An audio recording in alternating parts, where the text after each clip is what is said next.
Sao rồi, ông trẻ có đồng ý không? Ông trẻ đồng ý rồi.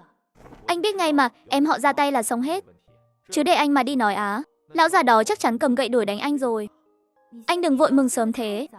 Thống nhất trước nhé. Anh ngoài sáng em trong tối, phối hợp tác chiến. Anh dùng công lao để thăng tiến đường chính trị. Còn em sẽ âm thầm điều tra, xử lý từng đứa một.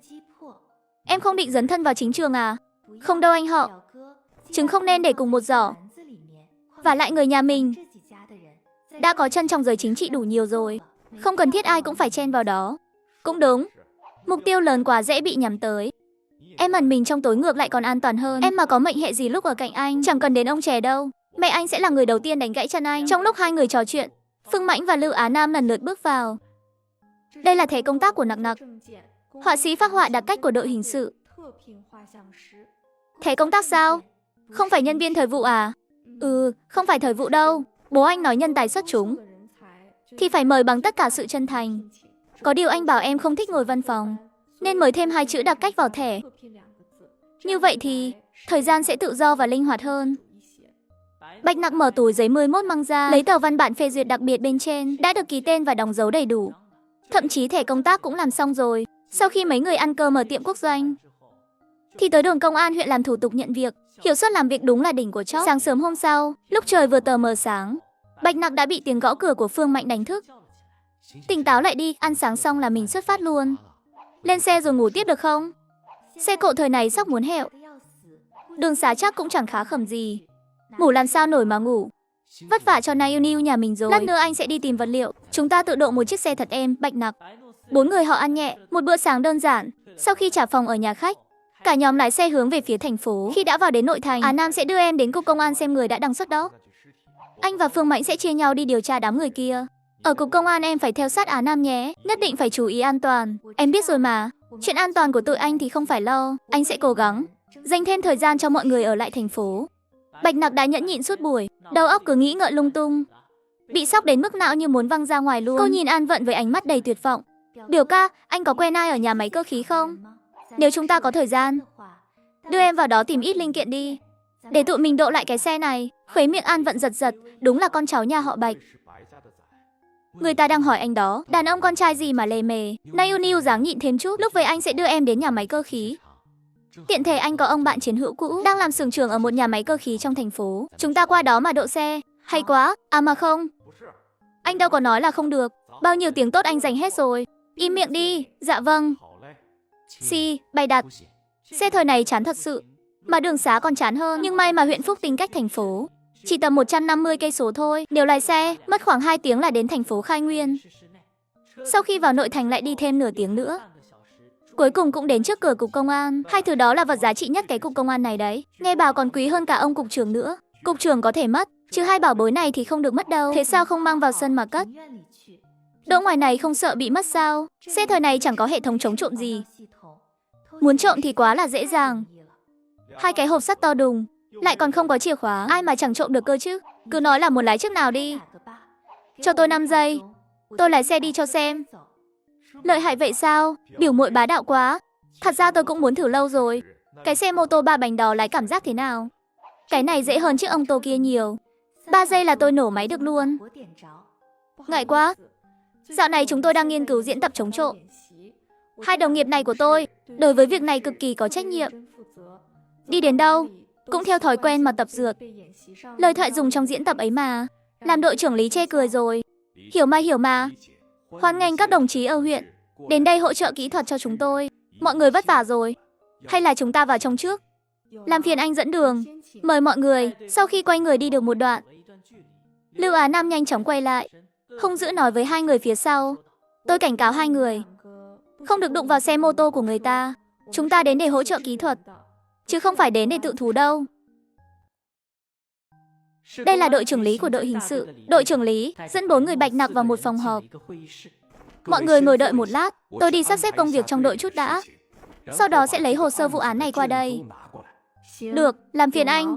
Đội trưởng Lư khách sáo quá, lần trước cũng nhờ bức họa các vị mang tới.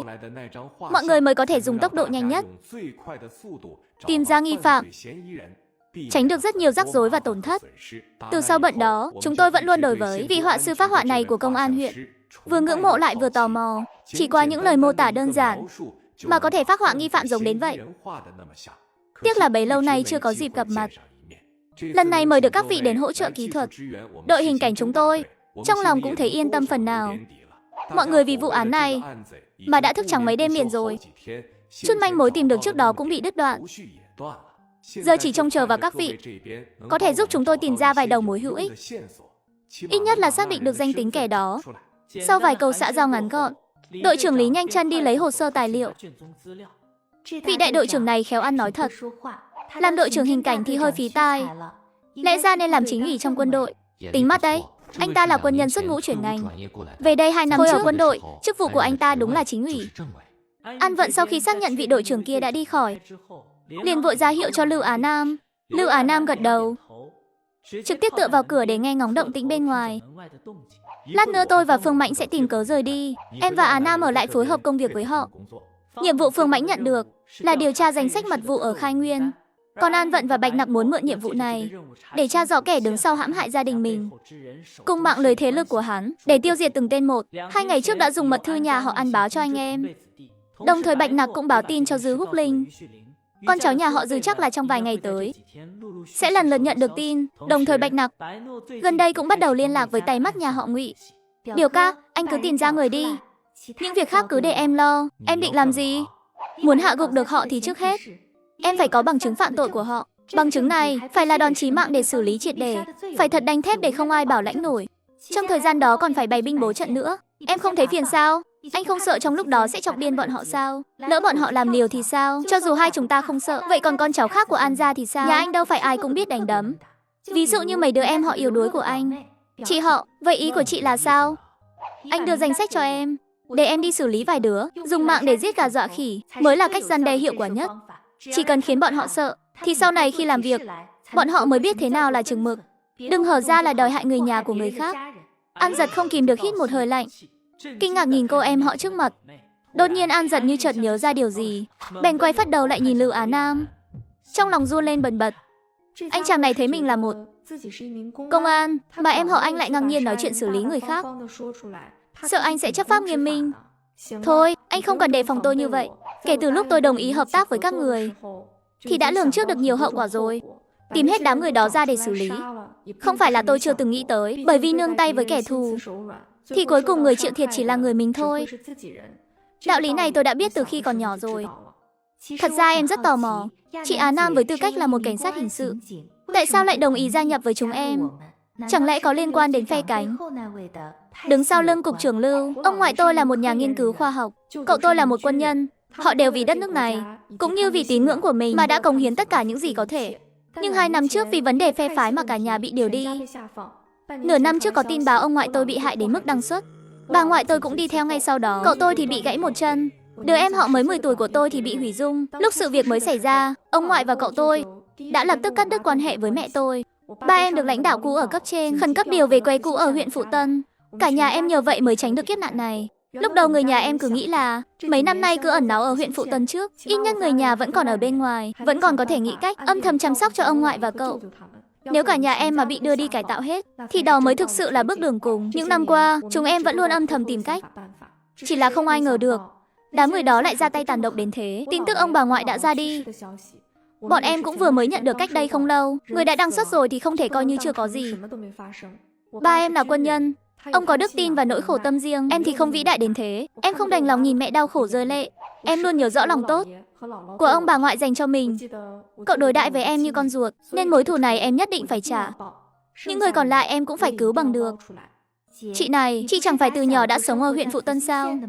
Em nhớ 2 anh cảnh sát họ Vương đều là sư huynh đệ lớn lên cùng chị mà.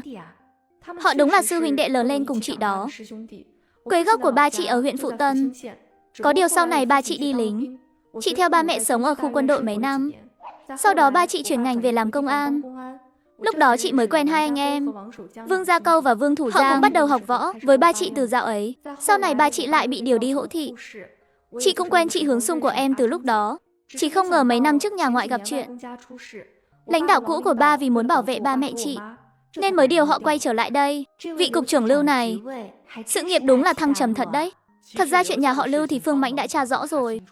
Chẳng qua là anh ấy không chọn báo cho An Vận ngay lập tức, mà bàn bạc với Bạch Nặc trước rồi mới tính. Thống nhất là phải thử lòng trước rồi mới quyết định. Vì thế, Bạch Nặc mới chọn thời điểm và địa điểm không ngờ tới. Để nói rõ mục đích, khiến An Vận và Lưu Á Nam không kịp trở tay, buộc phải đưa ra lựa chọn chân thực nhất. Chả trách cái gã Phương Mãnh này, lúc mình đề nghị cho Lưu Á Nam gia nhập, lại chẳng thèm nói gì, chắc là đã sớm điều tra nhà họ Lưu sạch sành xanh rồi. Hai người có thất đức quá không hả? Đến cả tôi mà cũng thử lòng, còn là người không vậy? Ai biết được ông có đột nhiên bị lụy tình không chứ? Ông phải biết là lụy tình sẽ làm hại cả nhà đấy. Nguy hiểm lắm. Hơn nữa nếu ông mà tự dưng lụy tình lên, thì không chỉ hại mỗi một nhà đâu, mà là cả ba nhà Bạch, Ngư, An chúng ta. Trừ nhà họ Ngụy may ra thoát được nạn, khéo còn liên lụy đến mấy nhà họ Chu và họ Phương đen đủi nữa. Tôi và Phương Mãnh dĩ nhiên là phải đảm bảo trạng thái não bộ của ông vẫn ổn. Bạch Nặc nói đúng đấy, cái thói lụy tình làm hại cả nhà, nên bị lôi ra xử đẹp luôn, rồi tống xuống cổng rãnh. Chị Á Nam đừng giận nha. Nếu em là chị hoặc Phương Mãnh thì em cũng làm thế. Dựa vào cục diện hiện tại, việc chúng ta làm mà ở thời cổ đại, không khéo là bị chu di cửu tộc đấy. Không được để xảy ra bất kỳ sơ hở nào. Không vì mình thì cũng phải vì gia đình mà chuẩn bị chu toàn. Cả lại chỉ có như vậy, chúng ta mới tin tưởng nhau sâu sắc hơn. Từ hôm nay chúng ta là đồng đội. Chỉ có tin tưởng mới có thể yên tâm giao phó sau lưng cho nhau. Nên chị sẽ không giận đâu, mà là thấu hiểu. 4 người chính thức đạt được thỏa thuận. Còn việc những kẻ không tra ra được sau này có xử lý hay không, cái này còn phải xem kết quả điều tra đã.